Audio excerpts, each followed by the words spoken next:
Welcome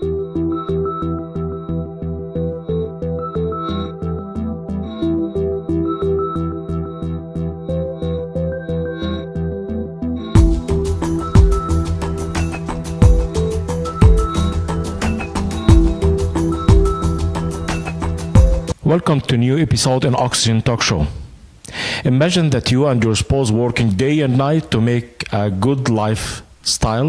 Imagine that you work more harder to make maybe some saving or some investments for your future and your kids, and someone stole it. This person's called taxes. Let me give you some figures to imagine how taxes is somehow get of our efforts and investments. The federal debt on Canada is $655 billion, which means the share of each Canadian citizen is $17,800 per year. Also, if we focus on Ontario right now, so the debt after the budget have been revealed worth $312 billion to $325 billion Canadian dollars, in which each Ontarian citizen have around almost $23,000 debt. If we add it to the 17,800, so are almost speaking about each Ontarian person have a debt to pay about almost 40,000. We have a very special guest today in Oxygen Talk Show, Christine Van Geyn, which is Ontario Director of Taxpayer Federation. Welcome, Christine, on Oxygen Talk Show. Thank you for having me. Oh, it's actually this number is scary. But before we go to the tax number, can you let us know more about the Canadian Taxpayer Federation? Yeah, so we're a national nonprofit. We have offices across Canada, and we operate in all the different provinces. And what we do is we advocate for lower taxes, less government waste, and more government accountability. And I think that in Ontario, that's a message that really is desperately needed to be heard. So it's a tough go in this province with the current government, but I'm really happy to do this job and to stand up for taxpayers across this province. Do you belong to any social or political body, or you are independent? We're completely nonpartisan. We're not affiliated with any political party, and we've been critical of parties of all different political stripes if they're doing things that hurt average taxpayers. Great, and I know that you are established in 1990, so it's been a long time serving the Canadian citizens through monitoring and advocating for tax payments.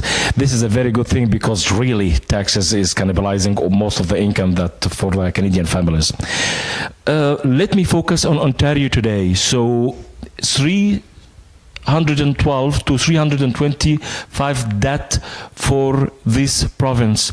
Somebody consider it one of the highest debt per person worldwide. Also, the interest rate alone is 12.3 billions.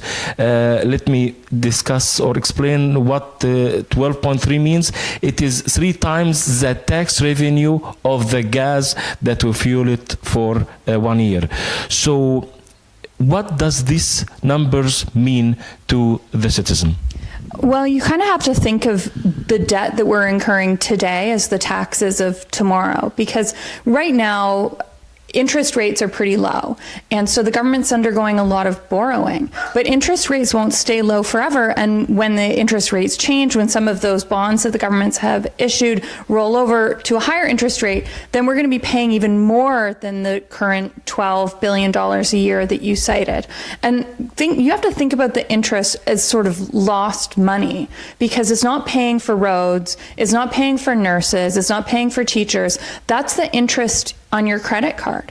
And I'm sure your listeners know basic finances, that you don't continue to carry a balance on your credit card. You don't continue to incur huge amounts of interest on your credit card because it's not good financial planning. Yet we are all in our own lives incredibly responsible, or we try to be, with those. So let me ask, how much regular Ontario citizen in percentage pay for taxes? So the tax rates vary by income. So if you have lower income, you pay less. If you have higher income, you pay more. The problem is, on Ontario, we have a number of people who are in the high income earning tax bracket who pay over 50% of their income in taxes. That means they're working more than half the year for taxes. Oh my God, 50%? That's too much. So every penny come in my pocket, somebody will share it with me. Yeah, and so a lot of these people don't have sympathy for them because they're in the very high income bracket. Yeah. So you're making, over $200,000 a year. But the problem is if you tax the people who are making that amount of money to the point where they're working more for the year for the government than they are for their own families, people like that tend to relocate. And with some of the recent tax changes in the US, there's a lot of attraction for a lot of people to leave Ontario. And when you have the wealthiest people leaving the province because of tax rates, that's a big problem. Okay, so if we, some people say, okay, I don't care about the debt numbers. This is the government and people, political people, missions, not my responsibility. So are these numbers, high tax numbers and high debt numbers, have an impact on the families, the future, the kids, direct impact on us? Yeah, it does. It does have a direct impact because the government can't continue to run deficits. They at some point need to make sure they have enough revenue that they're paying more for these programs than they are to pay for debt. And when you continue to run deficits, you're always looking for new sources of revenue. And you know what those sources of revenue are. They're taxpayers. So the government's going to turn to families across Ontario. They're going to keep redefining what wealthy means. So today, maybe wealthy means $200,000, but next year, as the government's looking for more money, they're going to lower that number lower and lower and lower until more and more people are paying higher and higher taxes. And they're always coming up with new taxes as well. In Ontario, the government brought in this carbon tax, so a tax on filling up your car, of running your furnace in the winter. These are not sort of luxuries in Ontario. These are the necessities of life. Okay, let's talk on a practical methodology, how this high debt implies in our life or affect our daily life. Is it the gas high prices? Is it the high inflation rates? So debt can impact your daily life when the government comes looking for more money to help pay for the debt they keep incurring. So with gas prices, most of the price fluctuation has to do with the basic price of crude. But when governments don't have enough money, they have ways of layering taxes on gasoline. So on gasoline, we pay a carbon tax, we pay a sales tax on top of the carbon tax, we pay a federal excise tax, and we pay provincial taxes on top of federal taxes. So, and you probably don't know that. Most people don't, because when you get the bill, when you fill up your car, it doesn't say that. Yeah. But the government, when they don't have enough money because they've increased the debt, they layer those taxes on. They keep coming and looking for more ways to get more money out of people because they've been spending irresponsibly. So in the gas, I'm paying tax on the tax. I'm paying tax on the carbon tax. You are, and right now the cost at the pump is maybe $1.33 a liter. Yeah. If there was no tax, it would be 88 cents a liter. Oh my God! Can you? That would be nice, right? This is a fortune.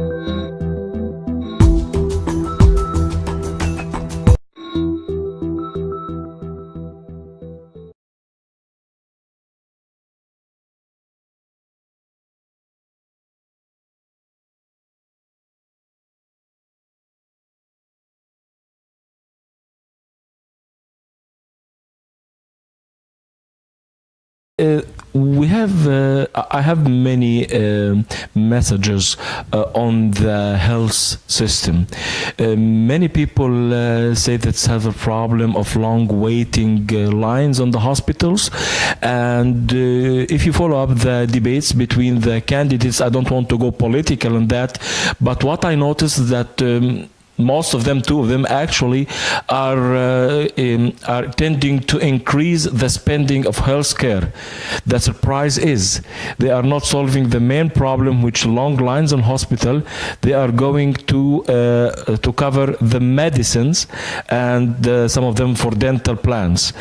Okay, that seems good, but what I know that these things are being covered. My question is, do these health plans will increase our tax bracket? Yeah, so there are two parties who are pushing for free dental care for everyone in Ontario. And part of that model is likely going to be based on the current government's plan of free pharmaceutical drugs for people who are under 25 and people who are over, I think it's 65. Yeah. The problem with the current policy for medicine is that a lot of people already have private insurance to pay for those drugs, for that medicine. And the rules the government created were that the taxpayer, the government pays first, even if you have private insurance. This acts as basically free money for insurance companies. You're paying a premium every month to have that benefit, to have that insurance. And then the government says, no, don't make the insurance companies pay for that medicine. We, the taxpayers, we will make the taxpayers pay for that first. So these are just expanding programs. The current proposal to provide dental care are just expanding programs on a model that really is corporate welfare for these insurance companies, and it is expanding the reach of programs when the programs that we have right now aren't working properly. You see some of these hospitals, like the one in Brampton, which has some of the longest wait times in the province, and there's a lot of hallway care that people receive. And I think what we need to do is take care of those programs first before we expand into new and deeply flawed programs like the dental and pharmacare ones that have been proposed here. And things that sound free sound really good to voters. And a lot of people like the idea when you're saying, oh, free dental care, oh, free medicine. That sounds appealing to a lot of voters. But remember, a lot of people are already getting this benefit under their private insurance, and it's not actually free because you're going to be paying for it in higher taxes, or your children will be paying for it in higher taxes as they get older. I have statistics from Fraser Institute say that 55% of these debts is going to operating cost, which means no capital plans, no capital projects. So all of this is going to the interest rate of the banks or to the just the salaries. So what do you think in the healthcare particular, because people suffers a lot from your point of view, and sure the taxpayer make its own researches. How can this healthcare reform happens through tax systems?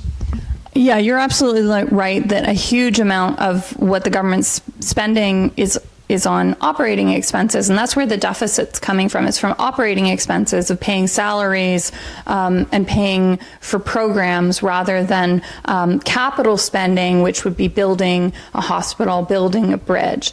And in terms of reform, I think that there's a number of things that can be done, but it's kind of a complicated scenario. But some of the research that we did at the Canadian Taxpayer Federation was we pulled all of the information of hospitals across Ontario about how much their electricity bills have gone up in the past 3 years.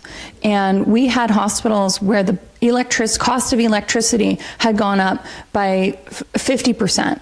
And when you're a big institution like a hospital, that means millions of dollars. Yeah. And instead of paying for a new CAT scanner or a new MRI machine or for knee replacements or hip replacements, they could have been paying for that. Instead, they're paying to keep the lights on because the government's electricity policies have driven the costs up astronomically. And so we need to think about how policies like the Green Energy Act, which are driving our electricities up, are not just hurting us in our own homes, in our own families, but they're hurting the institutions like hospitals that we really care about and rely on. So let me know, me as an Ontario citizen, what to do, what actions should I do in order to make this, or to prevent this catastrophes, I mean tax catastrophes?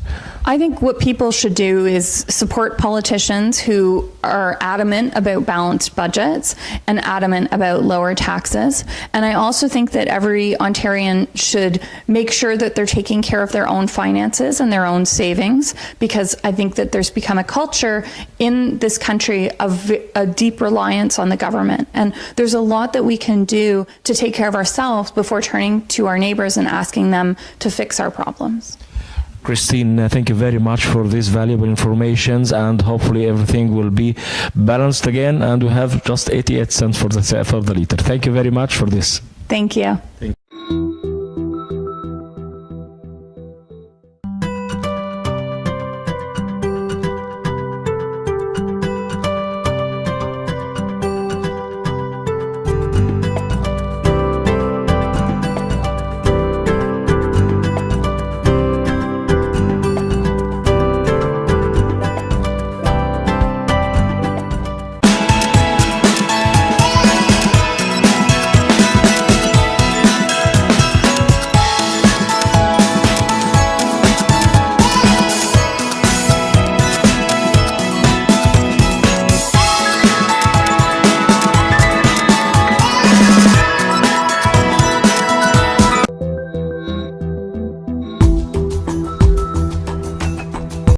As we have seen that the director of Ontario Office for Federation of Taxpayer mentioned that the healthcare plans for the political two parties spoke about some savings for drug plans for the citizens.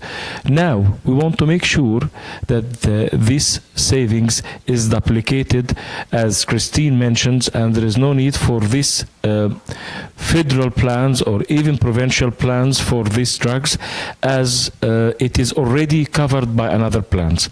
In order to make sure of this, we have to consider the business size of the game, as we said.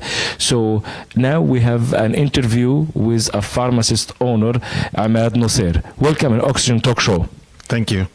Actually, there are two parties of the three parties which going into the elections for Ontario mentioned that there are some plans which will be covered by the Ontario government.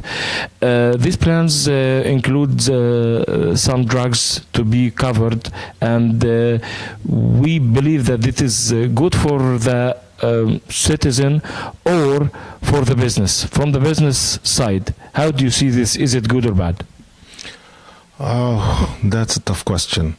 I think it's not that good for the business. If you look to the structure of the patients that we receive every day, most of them are already covered for their drug needs, whether they are within the age of the working group population, they are covered by their employers, or we have the senior citizens covered by the government already. And the step that we never understood is covering the children under 25 years of age who were already covered by private plans. So what is the gap that's missing? We really don't know. Let me ask about something which surprised me. I thought when government pay the drugs for the pharmacist, independent or retails, so this will guarantee a fixed revenue for the pharmacist. However, I'm very surprised that it is not working for the good of business. Can I ask why? It's a matter of that. When the government takes over the business, they are just saving for the private insurance. So instead of being covered by the private insurance, the government is taking the cost. And who's paying for that cost? We don't know. I mean, it has to come from somewhere. And probably it's going to be certain kinds of fees, or maybe eliminating some services or increasing taxes, while we're saving it for the private insurance who's already covering these drugs. Millions and millions of dollars are covered by these private insurances. So on the business side, and you have many plans, and you said right now that it is already covered. So do you think it's covered by private insurance or other programs of the government's current programs of the government? What are these programs? We have, of course, the seniors are covered by the OHIP. And then we have some plans for those who are private owners, like me, for example. If I don't have a private plan with my wife, for example, through her work, my family can apply for the Trillium health insurance plan, which can cover me as well, me and my family, and it doesn't cost me anything. It's just a percentage of my medications that I have to pay out of my pocket, which I'm paying already. So it's less than any premium you can get from the private insurance. So even if you don't have an insurance through your job or your employer, you still can get coverage through the Trillium plan. And of course, we have also the welfare that's covering a big chunk of people who are in need of coverage. And we have the refugee programs. We have special programs for special drugs, expensive drugs, to cover those who need drugs like the AIDS drugs, like the hepatitis C. All these are covered under special programs. So there is nobody who's not covered. Okay, so this type of programs that you just mentioned confirm the idea that it is just taking something from private insurance company or other current government programs to be paid all of it by the government programs. So which means that confirm the idea of the Federation of Taxpayer that it is just increasing taxes on the residents of Ontario by a way or another. Let me ask you something regarding your business. It's much better to deal with government to pay you or the private insurance? Of course, private insurance have more privileges, not only for the pharmacy business, but for the patient as well, because their list of coverage is a bit more complete than the government formulary. Okay, so it gives the patient more benefits. In addition, because it's a private plan and they can charge the employer some good premiums, so they can pay the pharmacy their fair share of their fees or upcharges or markups, and they can cover some of our expense better than the government can do.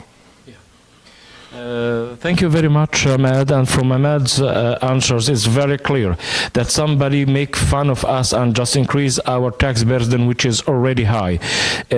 Taking something which is covered by private insurance, do not reduce the private insurance premium, and will increase the taxes. This is making fun of us.